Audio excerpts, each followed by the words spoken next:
Good morning friends, সবাইকে স্বাগত জানাচ্ছি MK trading and academy for the stock মার্কেটের official YouTube channel MK trading বেলদাতে। আজ 9th ফেব্রুয়ারি।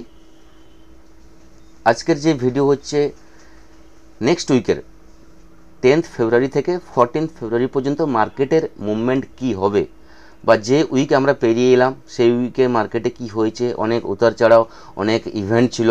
ইভেন্টের ফলে মার্কেটে কি সুধার এসছে না, মার্কেট কীভাবে নিয়েছে, মার্কেটে আসছে উইক কী হতে পারে, সমস্ত কিছু ইনফরমেশান, সমস্ত কিছু ডিপলি অ্যানালাইসিস করার জন্যই এটা হচ্ছে উইকলি অ্যানালাইসিস ভিডিও। তো ভিডিও একটু বড় হতে পারে, প্রত্যেকের কাছে অনুরোধ থাকবে আপনারা কেউ কিন্তু ভিডিও স্কিপ করবেন না। যদি পুরো ইনফরমেশান আপনি নিতে চান, পুরো ইনফরমেশান পেতে চান, প্রতিটা কিন্তু পয়েন্ট আপনারা শুনবেন, স্কিপ করবেন না, পুরো ভিডিওটা কিন্তু দেখবেন। তার আগে দেখে রাখবো, এটা হচ্ছে এমকে ট্রেডিংয়ের ডিসক্লেমার অবশ্যই আপনারা দেখবেন। এমকে ট্রেডিং আপনাদের কোনো বাই বা সেলের রেকমেন্ডেশন দেয় না। এমকে ট্রেডিং যা ইনফরমেশান এখানে দিচ্ছে বা যে ভিডিওতে যা ইনফরমেশান দেওয়া হচ্ছে টোটালটাই কিন্তু এডুকেশন পারপাসের জন্য। ঠিক আছে বন্ধু, এবার আমরা চলে এলাম নিফটির অ্যানালাইসিস করার জন্য। নিফটির অ্যানালাইসিস করতে গিয়ে বলবো যে মার্কেটে যে গত উইকে অনেকগুলো ইভেন্ট ছিল, প্রত্যেকেই জানা, যেটা হচ্ছে আপনার আরবিআইয়ের মনিটারি পলিসি। প্রত্যেকেই জানেন আরবিআইয়ের মনিটারি পলিসি খুব খারাপ আসেনি, মোটামুটি দেখতে গেলে ওভারঅল ভালোই এসছে। 25 বেসিস পয়েন্ট যেটা রেট কাট হয়েছে, গত 5 বছর পর এই রেট কাট হয়েছে। তো এটা একটা ভালো নিউজ। ভালো নিউজের পর মার্কেট কিন্তু এটাকে ভালোভাবে নেয়নি বা সেভাবে রিয়াকশান দেয়নি। তাহলে বলবেন যদি ভালো নিউজ হয় তাহলে রিয়াকশান কেন দেয়নি। ওভারঅল কিন্তু মার্কেটে সেলিং প্রেশার আছে, এফআইদের সেলিং চলছে। মার্কেট কিন্তু একটা মুভমেন্ট দিয়েছিল আপনার এই নিউজ আসার পর বা আরবিআইয়ের মনিটারি পলিসি আসার পর, কিন্তু মার্কেটে এটা ভালোভাবে নেয়নি। এবার ভালোভাবে নেয়নি মানে এখান থেকে খুব ডাউন চলে গেছে বা খুব খারাপ চলে গেছে, তাও কিন্তু হয়নি। ওভারঅল কিন্তু বলতে গেলে মানে নিউট্রাল গেছে আরবিআইয়ের মনিটারি পলিসি। যেখানে আমরা এক্সপেক্ট করেছিলাম একটা ভালো কিছু ব্যাকআপ আসবে বা ভালো কিছু বাউন্স আসবে, সেভাবে কিন্তু আমরা দেখতে পারিনি। তো নেক্সট যে আমাদের কাছে ছিল যেটা হচ্ছে দিল্লি ভোট। সবাই কালকে যে রেজাল্ট চলে এসছে এক্সিট পোলে, পরশুদিন জানা গেছিলো যে এক্সিট পোলে কী বলছে, এবং যে রেজাল্ট এসছে সেখানে খুব ভালো রেজাল্ট এসছে দিল্লির ভোটে, যেখানে সেন্ট্রাল গভর্নমেন্টের কাছে খুব ভালো নিউজ। 26 বছর পর যেখানে দিল্লিতে বিজেপি সরকার হতে যাচ্ছে বা হয়ে গেছে বলতে গেলে, এখনও মানে সরকার গঠন হয়নি, তবে এক্সিট পোল বা আমাদের পোল রেজাল্ট অনুযায়ী বিজেপি সরকারে আসছে। তো এটা একটা মার্কেটে এফেক্ট পড়বে, পজিটিভ এফেক্ট পড়া উচিত। একটা মার্কেটে মুভমেন্ট আমরা দেখতে পারি সোমবারের মার্কেটে। তো সে জায়গায় দেখতে মার্কেট কিন্তু ওভারঅল কিন্তু এখনও গ্লোবাল মার্কেট কিন্তু সমস্ত গ্লোবাল মার্কেট কিন্তু নেগেটিভে আছে। আমাদের গ্রিপ নিফটি কিন্তু এখনও প্রায় 100 পয়েন্টের কাছাকাছি নেগেটিভ আছে। সেই জায়গায় সোমবার মার্কেট কি হতে পারে, সেরকমভাবে গ্যাপ ডাউন থাকবে না মার্কেটে ভোটের ফলে বা কোনো কিছু গুড নিউজ আসবে, সেটা কিন্তু দেখার আছে সোমবার মার্কেটে। এবার বলবো যেটা হচ্ছে বড় আমাদের মাথা ব্যথা, যেটা হচ্ছে ট্রাম্প যে ট্যারিফ লাগাচ্ছে। সবাই জানেন কোনো সময় ট্যারিফ লাগিয়ে দিচ্ছেন, কোনো সময় পজ করছেন কিছু কান্ট্রির উপর। চায়না সেখান থেকে কিছু ঘোষণা করছে। এই কারণে কিন্তু মার্কেটে আপ ডাউন যে কোনো সময় আমরা স্পাইক দেখতে পাচ্ছি। আবার উনি একটা ঘোষণা করেছেন রেসিপ্রোকাল ট্যারিফ লাগাতে যাচ্ছেন নেক্সট উইকে বিভিন্ন কান্ট্রির উপর।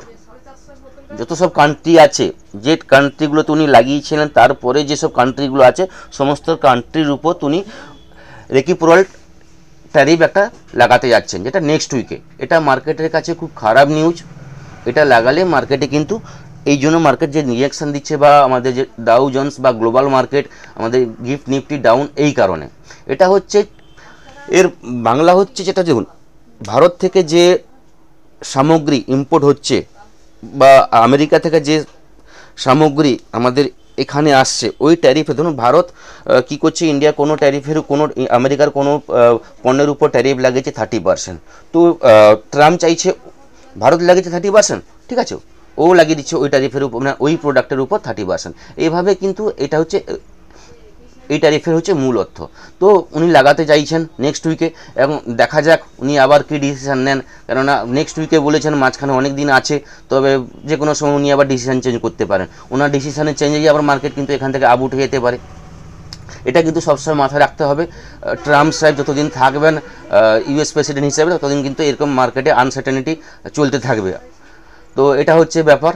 এবার নিফটিতে যদি আমরা আসি, নিফটিতে এসে বলবো যেটা হচ্ছে নেক্সট উইকে আমাদের কাছে যে সাপোর্ট রেজিস্ট্যান্সগুলো থাকবে সেটা একটু ডিসকাস করে নেব। নিফটি যদি আমরা ডেইলি ক্যান্ডেলে আমরা দেখি, নিফটি কিন্তু পরপর 3 দিন কিন্তু একটা রেড ক্যান্ডেল তৈরি করেছে, ঠিক আছে। এবার আমি বলেছিলাম 2 দিন মার্কেট পজ গেছে, এবার কিন্তু মার্কেট এখান থেকে ওঠার চান্স আছে, আরবিআই মনিটারি পলিসি বেস করে আমি বলেছিলাম। সেই জায়গায় বলবো মার্কেটে কিন্তু এখন 3 দিন মানে ফ্রাইডেও মার্কেট নেগেটিভ গেছে, তার মানে এই নয় মার্কেটে কিন্তু পুরো ডাউন চলে যাচ্ছে। মার্কেট যে জায়গায় ক্লোজিং দিয়েছে দেখুন 23,550, এটা কিন্তু আমাদের কাছে সাপোর্ট ছিল। আমি ফ্রাইডের ভিডিওতে বলেছিলাম আমাদের সোমবারের কাছে ওটা কিন্তু একটা বড় সাপোর্টের ঠিক উপরে নিফটি বন্ধ দিয়েছে, ক্লোজিং হয়েছে, অনেকটা ডাউন চলে গিয়েছিল, সেখান থেকে কিন্তু 23,550-এর উপরে ক্লোজিং দিয়েছে।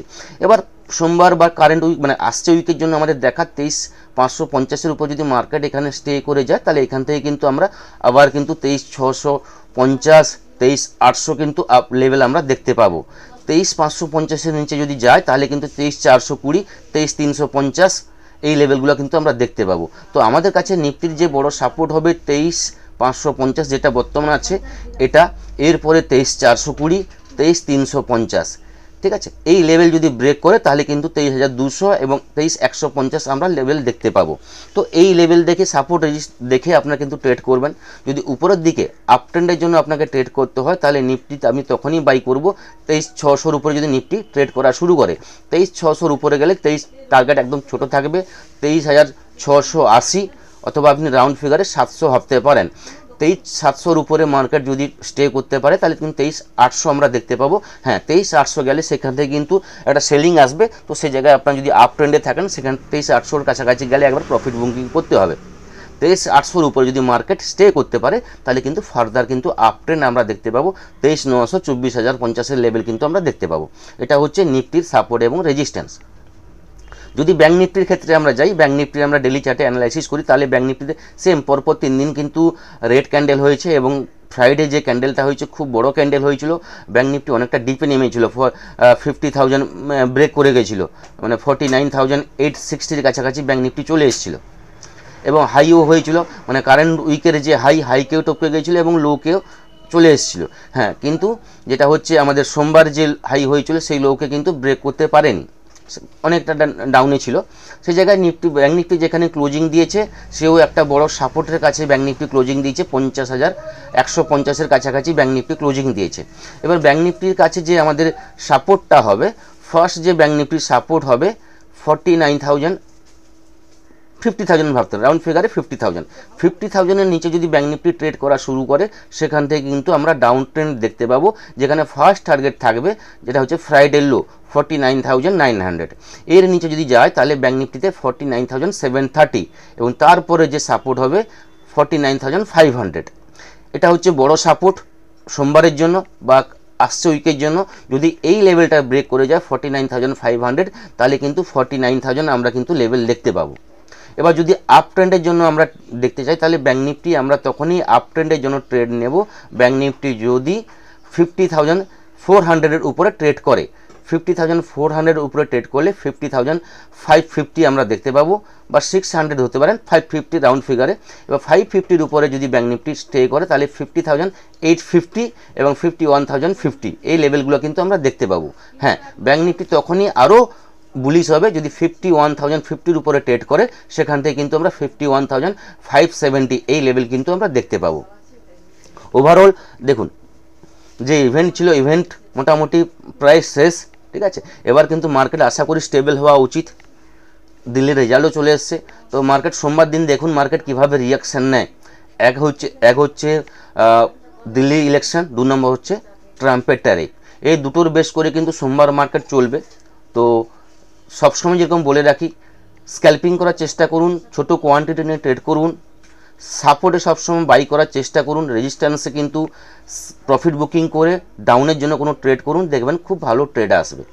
এবার যদি আমরা সেন্সেক্সের দেখি তাহলে সেন্সেক্সে যে সাপোর্ট এবং রেজিস্ট্যান্স আসবে নেক্সট উইকের জন্য, সেন্সেক্সের দেখুন সেও একই জিনিস, নিফটির মতামত, নিফটি যেরকমভাবে ট্রেড করেছে সেন্সেক্সও সেইভাবে ট্রেড করেছে।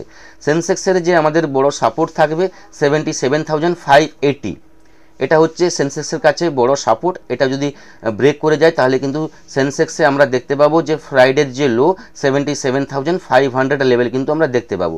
এই লেভেলে ব্রেক করলে আমরা সেন্সেক্সে দেখতে পাবো 70,100। এর নিচে যদি যায় তাহলে 76,800 এই লেভেল কিন্তু আমরা দেখতে পাবো। এই 76,800 এটা কিন্তু সেন্সেক্সের একটা বড় সাপোর্ট। এর নিচে যদি যায় তাহলে কিন্তু সেন্সেক্সে আমরা ডিপ দেখতে পাবো। কিন্তু যদি সেন্সেক্স যদি এই লেভেলটা কালকের যে ক্লোজিং বা 77,900 লেভেলটাকে যদি হোল্ড করতে পারে সোমবার ক্লোজিং বেসিসে, তাহলে কিন্তু এখান থেকে কিন্তু আপ ট্রেন্ড যাবে, যেখানে কিন্তু আমরা দেখতে পাবো ফার্স্ট যে আমাদের রেজিস্ট্যান্স থাকবে 78,300, এর উপরে গেলে 78,800 এবং 79,000 আমরা কিন্তু দেখতে পাবো। নেক্সট যে আমাদের রেজিস্ট্যান্স থাকবে 79,520, এই লেভেলগুলো কিন্তু আমাদের সামনে পরপর কিন্তু ওপেন হয়ে যাবে আপ ট্রেন্ডের জন্য। বড় যে কথা হচ্ছে সেন্সেক্সের ক্ষেত্রে, যদি সেন্সেক্স ফ্রাইডের লো 77,500 এই লেভেল যদি ব্রেক করে তাহলে কিন্তু আমরা ডাউন দেখতে পাবো, এবং ফ্রাইডের যে হাই যেটা হচ্ছে 78,400 এই লেভেল কিন্তু ব্রেক করলে কিন্তু আমরা আপ ট্রেন্ড দেখতে পাবো। ওভারঅল মার্কেট আপনাদের বললাম গ্লোবাল কিন্তু ডাউন আছে, এফআইদের কিন্তু সেলিং কিন্তু কন্টিনিউ কিন্তু চলতে আছে। এফআইদের সেলিং কিন্তু বন্ধ হচ্ছে না, দেখুন প্রতিদিন কিন্তু এফআইদের সেলিং কিন্তু কন্টিনিউ আছে। এই সেলিং যতক্ষণ না বাইংয়ে আসছে ততক্ষণ কিন্তু মার্কেটে কিন্তু ভালো বা প্রপারলি বুলিশ ট্রেন্ড আসবে না। বারবার বলছি, আবারও বলছি, এফআইদের কিন্তু সেলিং যতক্ষণ না ক্লোজ হচ্ছে সেখান থেকে কিন্তু ভালো আসবে না। এবার ট্রাম্পের নিউজ এটা কিন্তু কন্টিনিউ থাকবে মার্কেটে, ঠিক আছে। এবার ওভারঅল মার্কেট কিন্তু অনেকটা ডিপ থেকে কারেকশন নিচ্ছে। এই জায়গায় দেখার সোমবার মার্কেট কী হয়, সোমবারের মার্কেটের পর কিন্তু আপনি একটা প্রপার ভিউ পেয়ে যাবেন সোমবার মার্কেটের পর মার্কেট কী বলতে চাইছে। পুরো উইকের যে ভিউ আপনি কিন্তু সোমবার পুরোপুরি ক্লিয়ার হয়ে যাবেন মার্কেট কী চাইছে, এখান থেকে কোন দিকে যাওয়ার আমরা আবার নেক্সট কিন্তু নেক্সট ডিপ দেখবো, যেই ডিপ ছিল সেই ডিপ থেকে পেরিয়ে আরও নিচে নামবো না, এখান থেকে কিন্তু মার্কেট একটা রিভার্স নেবে। এটা কিন্তু সোমবার কিন্তু মার্কেটে আমরা বুঝতে পারবো। তো চলুন, ঠিক আছে, নেক্সট ভিডিওতে সোমবারের ভিডিওতে আপনাদের সঙ্গে আবার দেখা হবে। সবাই ভালো থাকবেন। থ্যাংক ইউ, ধন্যবাদ।